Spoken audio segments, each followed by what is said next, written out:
The beloved Final Fantasy VII is often cited as one of the most important games in shaping the console wars, with its huge success contributing to the Sony PlayStation's eventual market domination.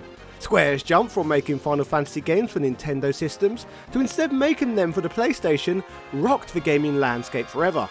But what is rarely talked about are the other options the publisher and development house considered beyond these two platforms.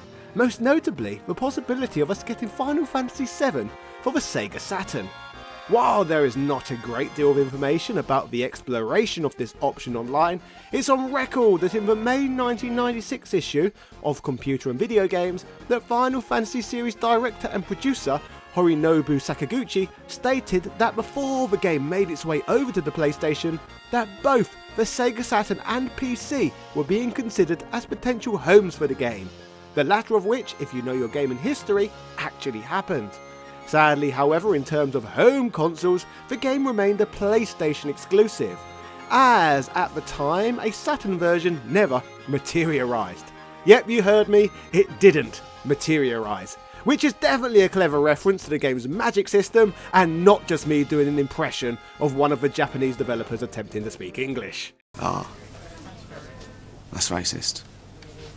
Inappropriate jokes aside though, while we never got to see Final Fantasy VII's CD-ROM goodness running on the Saturn back in the day, after a 27-year wait, one clever sod out there has finally got the game working on the Saturn. Well, partly at least.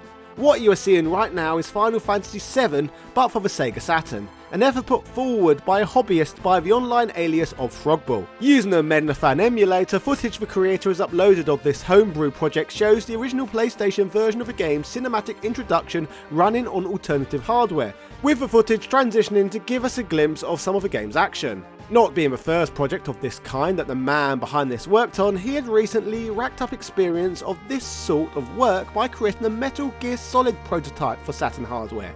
So this serves as a companion piece that also pays tribute to one of the greatest games of the era. On the Fan Project Lead's Patreon page, he outlines that like many of us, he was amazed by the breathtaking Final Fantasy VII title on the PlayStation, and was fortunate enough to experience its magnificent universe, cutscenes, materia system, summons, minigames, substantial gameplay, and superb villain at the peak of this game's popularity.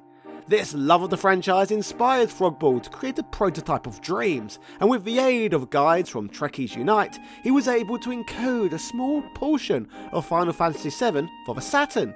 He adds that the opening is encoded in Cinepack, and the result is quite good. It runs with SGL, but I haven't managed to add 3D models when a video is playing in the background yet, though I know it's feasible. Since the video occupies the Video Display Processor 2, there's no fundamental reason that would prevent us using the Video Display Processor 1 in parallel for that purpose. Regarding the 3D models, I was able to extract the field models, Super Deformed or Chibi, thanks to the software Kajata by Picklejar76 and Dangerfield.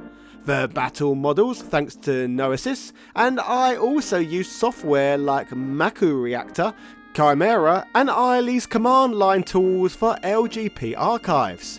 He goes on to thank the Final Fantasy VII community for all of their incredible achievements over the last quarter of a century, and adds that what he made was possible from a technical standpoint through reusing Metal Gear Solid Saturn as a base, something that he notes was only possible due to previous work undertaken by prolific Saturn homebrew developer XL2, an internet user who had created code that was used in the Saturn Metal Gear prototype. Without XL2's engine, neither project would have happened.